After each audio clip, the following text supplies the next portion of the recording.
우리 옆에 분들과 이렇게 인사를 한번 해볼까요? 우리가 1년에 한 번씩마다 하지 않습니까? 메리 크리스마스 한번 하겠습니다.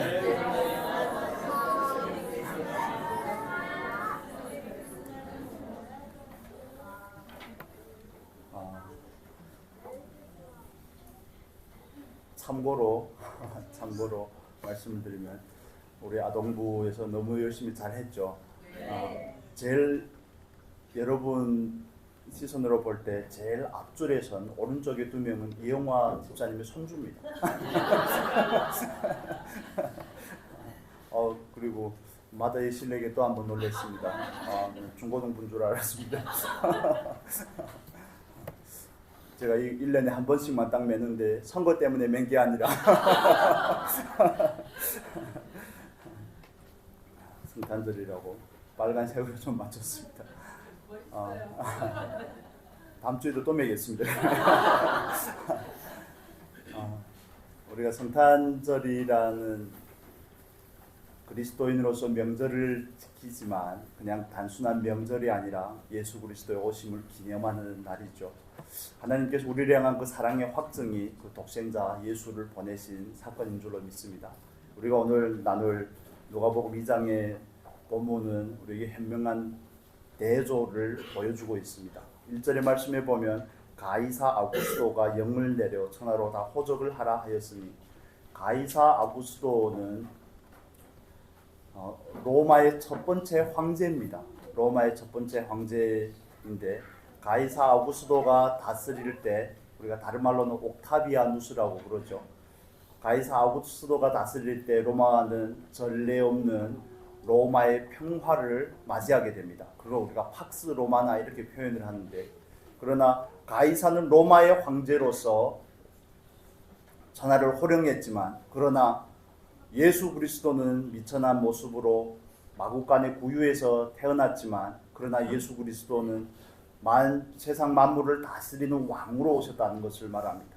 로마는 철장의 권세를 가지고 그 힘의 논리로 그 평화를 유지했다면, 예수 그리스도는 오셔서 평화의 왕으로 오셔서 참된 평화를 주시고 하나님과 죄인들의 사이를 화목해 하신 왕으로 오셨다는 것을 우리에게 비교로 보여주고 있습니다. 우리가 첫 번째 나눌 내용은 왜 예수 그리스도가 태어난 이 시점을 이렇게 기록을 했을까요? 이것은 우리에게 주는 교훈이 있습니다. 첫 번째 교훈은 가이사 아구스도라는 역사적인 인물을 언급함으로 인해서 예수 그리스도가 태어난 사건은 역사적인 사실이라는 것을 우리에게 증명해 주는 것입니다. 저와 여러분이 믿는 십자가의 신앙, 그리스도의 복음은 만들어낸 신화 같은 논리가 아닙니다. 우리가 내가 억지로 믿어야지 이런 개념으로 접근을 할 것이 아니라 사실이라는 데 기반을 두고 있습니다. 그래서 정확하게 표현을 하죠. 가이사 아구스도가 영을 내려 공화적이던 로마가 아구스도 때에 와서 비로소 황제가 되거든요. 황제의 그 정권이 이렇게 바뀌게 되는데, 그 정확한 시점을 비로소 우리에게 하고자 하시는 말씀은 복음은 사실이라는 것입니다. 여러분 믿으십니까? 그래서 우리는 억지로 내가 믿어야지 그걸 억지로 하는 게 아닙니다. 그냥 그 사실을 믿음이라는 것을 인정하는 것부터 시작하는 것이죠. 그것을 그냥 인정을 하는 겁니다. 요즘에 개봉된 영화가 있죠. 제가 보고 싶은 두 편인데 아직 못 봤습니다. 노량이라고 보죠. 주일학교에서 바로 나오죠. 노량이라는 영화가 있죠. 그 김한민 감독이 만든 세 번째 영화죠. 이순신 3부작인데 역사적인 순서로는 한산, 명량, 노량 이렇게 순서가 맞는데, 영화의 순서로는 명량, 한산, 노량 이렇게 순서가 되어 있습니다.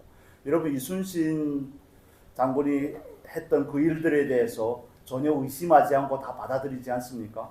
세종대왕이 한글을 창제한 것에 대해서 의심하는 분이 안 계시죠. 그것과 같이 예수님께서 베들레헴에서 나셨다는 것은 사실입니다. 안 트셔도 됩니다. 안 틀어도 됩니다.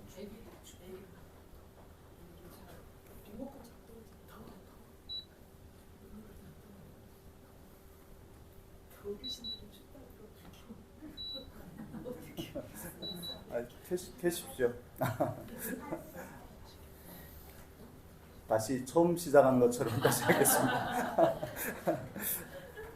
우리가 한 가지 꼭 기억해야 될 것은 우리는 사실을 믿지 거짓을 믿는 것이 아닙니다. 만들어낸 신화를 믿는 것이 아니고 억지로 믿음을 짜내서 믿는 것이 아닙니다.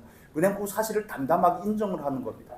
이순신에 대해서 의심하지 않고 세종대왕에 대해서 의심하지 않고 12.12 사태에 대해서 전두환 그 사태에 대해서 의심하지 않는 것처럼 역사적으로 사실로 오신 그 예수 그리스도, 이는 하나님께서 우리를 향한 그 배려를 우리가 알 수가 있죠. 그냥 믿음은 인정하는 것에부터 시작합니다. 물론 성령께서 주시는 부분이지만요. 이것이 우리가 첫 번째 나누고자 하는 사실입니다. 우리가 믿는 믿음은 사실을 기반으로 하고 있다는 거죠. 그래서 그 진리는 늘 사실이어야 됩니다. 사실이 아닌 것은 진리가 될 수가 없습니다. 우리는 그 사실이라는 것, 진리 위에 우리의 믿음의 기반을 두고 있다는 것을 우리가 다시 한번 상기하면 좋겠습니다. 그래서 우리는 우리의 믿음이 흔들리고 요동할 때마다 이 성경, 말씀이라는 사실 가운데로 돌아가서 사실은 무엇이라고 말하는가, 진리는 무엇이라고 말하는가 하면서 우리의 상황을 해석하고 비춰보는 것입니다.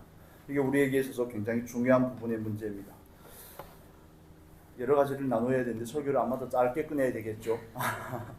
두 번째 나눌 부분은 이 부분입니다. 우리 같이 보겠습니다. 11절의 말씀을 보겠습니다. 11절의 말씀 같이 읽겠습니다. 우리 주일학교도 같이 읽으세요. 같이 읽겠습니다.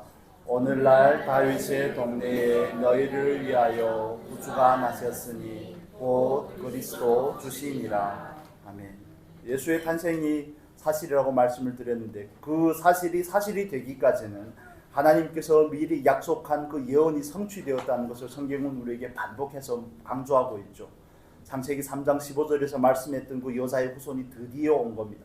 갈라디아서 4장 4절의 말씀을 따르면 때가 차매, 또 마가복음 1장 15절에서도 그 똑같은 표현을 하죠. 때가 차매, 그 기한이 되매, 하나님께서 보내시고자 한 그 기한이 되매 예수 그리스도가 육신의 몸을 입고 이 땅에 오신 줄로 믿습니다. 이건 하나님의 약속의 성취이죠. 여러분, 하나님을 온전하게 신뢰한다는 것은 그분의 신실하심을 믿는 겁니다. 사실을 믿을 뿐만 아니라 그분의 신실하심을 믿는 겁니다. 그분이 하신 말씀은 한 마디라도, 정말 한 단어라도 이 땅에 떨어지지 않고 반드시 성취될 것임을 우리가 믿는 것입니다. 하필이면 그때 왜 황제가 호적하라 그러겠습니까? 호적하라는 그때 하필이면 마리아가 만삭이 되어 있고 또 고향에서는 출산하는 그 어려움이 있었지만 그 어려움을 피해서 베들레헴으로 가게 되고 베들레헴에 갔는데 하필이면 마구간의 구유에서 태어난 이 우리가 보기에는 우연 같은 모든 것들이 하나님의 필연 가운데 있다는 것을 우리는 보는 것입니다. 그래서 저와 여러분이 그 믿음의 기반을 사실에 둘 뿐만 아니라 우리는 그 신실하신 그 하나님을 믿는 겁니다. 미가가 예언했던 수백 년 전에 예언했던 그 미가의 예언이 성취되는 그 시점이 아닙니까? 또 이사야가 예언했던 처녀가 아들을 낳으리니 이름을 뭐라고 한다고요? 임마누엘이라고 하리라. 우리와 함께 하기 위해서 이 땅 가운데 오신 중보자로 오신 그 예수 그리스도가 오신 그 놀라운 사건은 역사적인 사실일 뿐만 아니라 하나님의 신실하신 약속의 성취라는 사실을 우리가 다시 한번 보는 겁니다. 그래서 우리의 믿음은 사실에 근거하고 있고 하나님의 신실하심에 근거하고 있는 겁니다. 우리는 우리의 느낌이나 우리의 감정을 믿는 것이 아닙니다. 우리는 무엇을 믿습니까? 하나님을 믿습니다. 그분의 신실하신 속성을 의지하는 것입니다. 그런데 그 보내신 예수 그리스도가 우리에게 어떻게 되었다고 표현을 하죠? 그리스도와 구주가 되었다고 표현을 합니다. 그리스도라는 것은 여러분이 잘 아시는 것처럼 기름 부음 받은 사람이라는 뜻이죠. 구약시대에는 세 종류의 신분을 가진 사람에게만 기름을 붓죠. 제사장, 왕, 그리고 선지자에게만 기름을 붓는데 예수가 그리스도로 오셨다는 것은 예수가 오셔서 그 세 가지의 직분을 완성했다는 것을 의미합니다. 그분은 만유의 왕으로 오셨습니다. 그렇죠? 천하 마국간에 태어났지만 그분은 세상의 왕으로 오신 것입니다. 아구스도가 보기에는 로마의 황제고 세상을 호령하는 왕인 것 같지만 그러나 진정한 왕은 누굽니까? 예수 그리스도라는 겁니다. 예수 그리스도의 그 탄생을 위해서 정말 하나님을 알지도 못하는 그 아구스도가 쓰임을 받는 모습을 우리가 볼 수 있지 않습니까?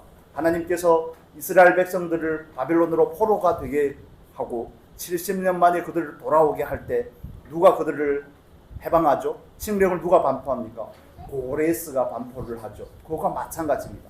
그래서 아구스도가 왕인 것 같지만 진정한 왕은 예수고, 그때 당시의 사람들은 아구스도를 그리스도라고 부르고 주라고 불렀지만, 그러나 진정한 그리스도요 주는 예수님 한 분뿐이라는 것을 본문은 우리에게 강조하고 있습니다.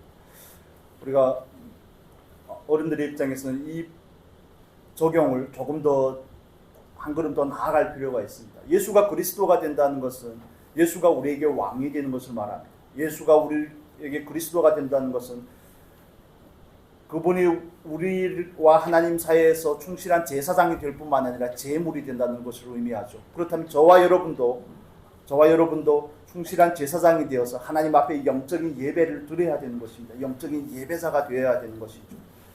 예수 그리스도가 그리스도로서 선지자로서의 소명을 완성했다는 것은 오늘날 선지자로 오신 성령의 그 의도를 따라서 우리가 순종을 해야 되는 것을 의미하기도 하는 것입니다.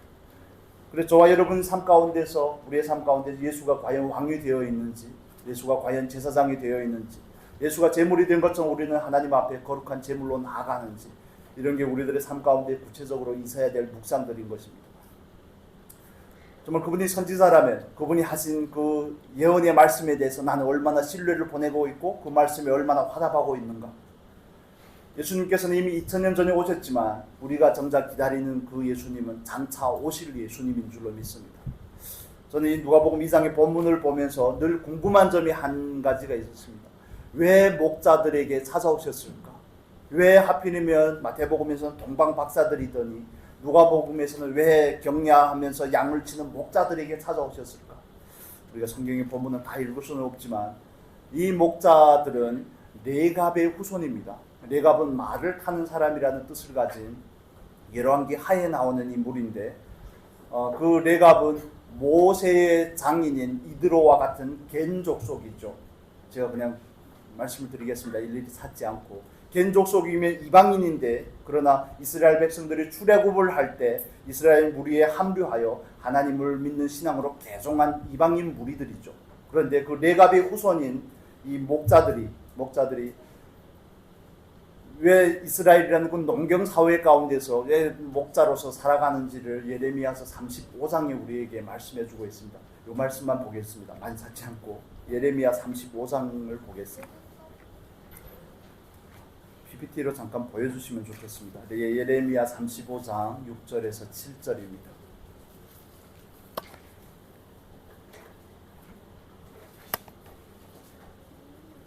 예레미야 35장 5절에서 7절 보겠습니다. 5절에서 7절 죄송합니다. PPT 보셔도 됩니다. 같이 읽겠습니다. 내가 레갑 족속 사람들 앞에 포도주가 가득한 사발과 잔을 놓고 마시라 권하매 그들이 가로되 우리는 포도주를 마시지 아니하겠노라.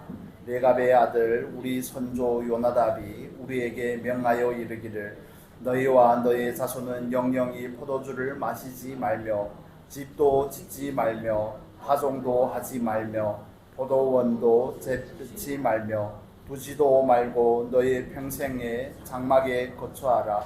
그리하면 너희의 우거하는 땅에서 너희의 생명이 길리라 하였으므로. 아멘. 하나님께서 예레미야를 통해서 대조적인 모습을 보여주는 것입니다.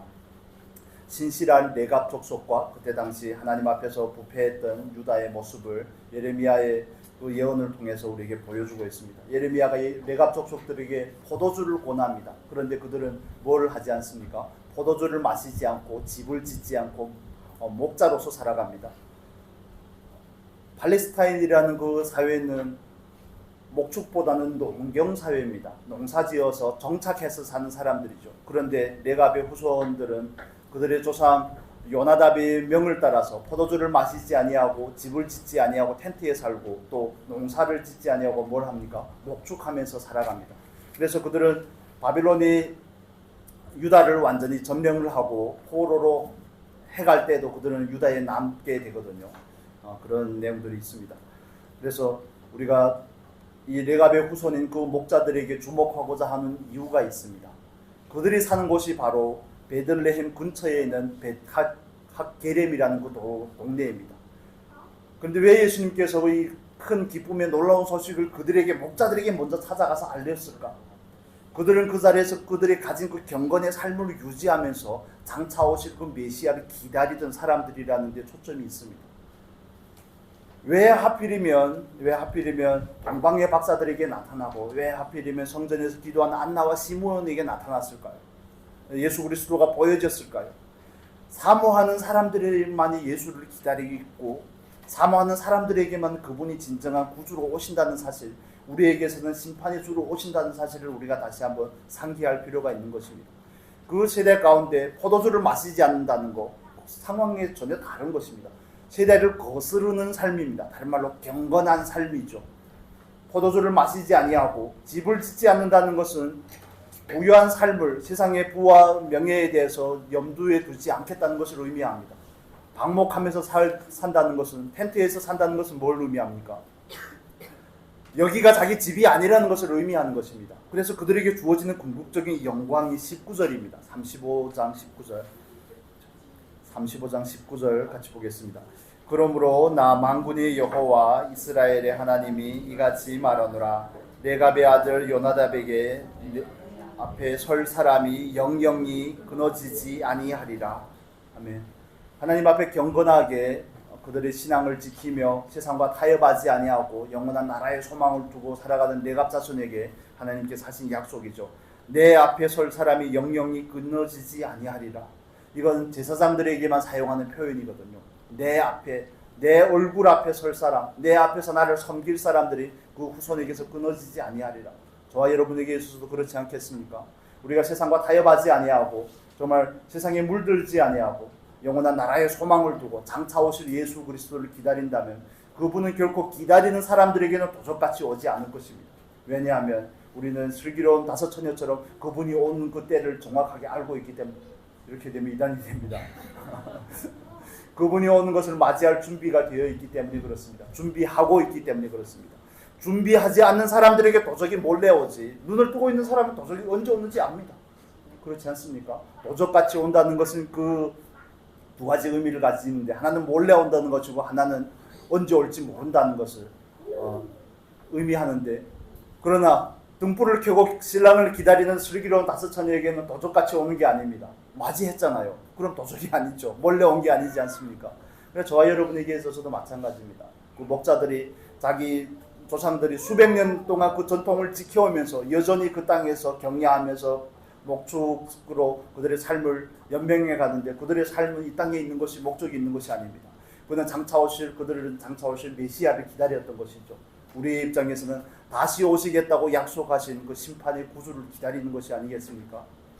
그분이 오실 때 기다리는 사람들에게는 결코 도적같이 오는 것이 아니라 정말 기쁨으로 그 천사장의 소리가 날 때, 호령 소리가 날 때 우리는 정말 기쁨으로 그분을 맞이해야 되지 않겠습니까? 우리는 이미 오신 예수 그리스도를 기념하는 것을 넘어서서 장차 오는 예수 그리스도를 기다리는 입장에서 기쁨의 큰 소식을 이미 받아든 사람으로서 장차 오실 그분을 기다리는 마음으로 이 자리에 있는 줄로 믿습니다. 우리의 하루하루의 삶이 그분을 기다리는 삶이 되어야 됩니다. 이미 오신 그 그리스도로 우리 안에 충족해지고 풍성한 만족함이 있고, 그 만족함으로 장차 오실 예수 그리스도를 기다리는 것이 저와 여러분들에게 주어진 숙명 같은 삶이죠. 여러분 기다리고 계십니까? 정말 기다려야 됩니다. 기다리는 사람만이 그분을 떳떳하게 맞이할 수가 있습니다. 그러나 천사장이고 호령소리는 오히려 많은 사람들에게는 두려움이 될 것입니다. 그냥 되면 신앙을 대충 그까이 거 뭐 이런 식으로 하는 신앙인은 그분이 오시는 그 날에 하나님 앞에 설 자리가 없을 것입니다. 정말 저와 여러분에게 레갑의 자손과 같은 그 경건함이 있기를 소원합니다. 세상에 물들지 아니함, 세상에 소망을 두지 아니함, 세상과 타협하지 아니함, 정말 세상의 부와 명예나 권세를 쫓아가지 아니하고 묵묵히 하나님의 말씀의 기준에 따라서 말씀을 따라 살기 힘쓰는 그 삶이 저와 여러분에게 있기를 원합니다. 그런 사람에게 예수 그리스도의 재림이 소망이 되는 겁니다. 그러지 않으면 두려움이 될 것입니다. 정말 두 여자가 맷돌을 갈고 있는데 한 사람은 데려감을 당하고 한 사람은 남아있다고 생각을 해보십시오. 남아있는 그 입장을 우리가 생각을 해보면 그날이 결코 소망이 아닐 것입니다. 그렇다면 우리가 한 가지 질문을 가져야 되지 않겠습니까? 나는 과연 그날을 기다리고 있는가? 말로만 기다리는 것이 아니라 나는 정말 그 경건한 심정으로 사도 바울이 표현을 했던 것처럼 정말 그의 나타나심을 사모하는 자에게 주시기로 약속한 그 의의 면류관을 바라보며 그날을 기다리고 있는가? 그렇다면 우리가 오늘을 살아가는 삶의 태도가 완전히 달라져야 될 것입니다. 경건한 모습으로 나타나야 되지 않겠습니까? 요한계시록 19장 8절에서 표현하는 것처럼 의의 행실이 있어야 되지 않겠습니까? 말씀대로 살고자 하는 그 추구가 우리 안에 있어야 되지 않겠습니까? 그렇지 않다면 그분이 오는 그날은 많은 사람들에게는 두려움이 될 것입니다.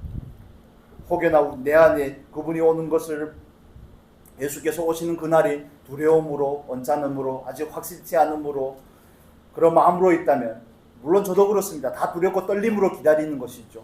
두렵고 떨림으로 기다리는 것이지만 소망으로 기다릴 수 있는 우리의 삶이 될 수 있기를 바랍니다. 우리가 2023년 성탄절을 보내면서 하나님 앞에 다시 한번 깊이 묵상하고 깊이 받아야 될 부분이죠. 왜 하필이면 목자였을까? 저는 예전에 목자라고 해서 그냥 가장 약한 사람들에게 오신 예수 그리스도를 의미하는 줄만 알았습니다.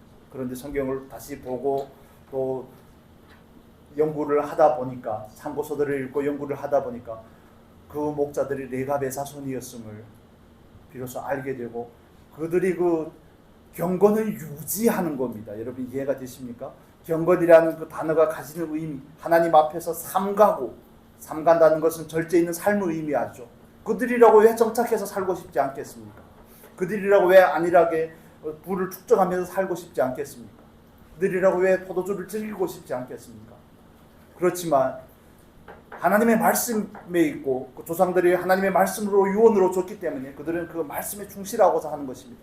그럴 때 하나님께서 그들에게 하나님 앞에서 하나님을 섬길 수 있는 영광을 주시더라는 겁니다. 저와 여러분도 마찬가지죠. 우리가 이 땅에 살면서 비록 연약한 모습일지라도 정말 말씀에 근거한 삶을 살고자 하고 세상에 물들지 아니하고자 하고 그 나라의 소망을 두고 살아가고자 할 때 우리가 하나님 앞에서 정말 그 놀라운 하늘의 반열에 서서 그분을 향해 새 노래로 부르는 그 영광이 저와 여러분에게 있기를 간절히 소원합니다. 그게 저와 여러분의 유일한 기대가 되어야 되지 않겠습니까? 모든 것은 그 기대를 넘어서면 안 되는 것입니다. 그 어떤 영광도, 그 어떤 소원도, 그 어떤 간절함도 그걸 넘어서면 안 되는 것입니다. 그러면 우리는 그리스도인으로서의 삶을 사는 것이 아닙니다. 그냥 막연한 종교인으로서의 삶이 될까봐 그게 정말 두려운 것입니다. 소위 아브라함의 자손이라고 자칭하는 유대 족속들과 유대 민족과 이방인이었지만 배송하고 그들 가운데 들어온 그 사람들이 그 현명한 비교를 통해서 우리에게 보여주고자 하는 것이 있습니다.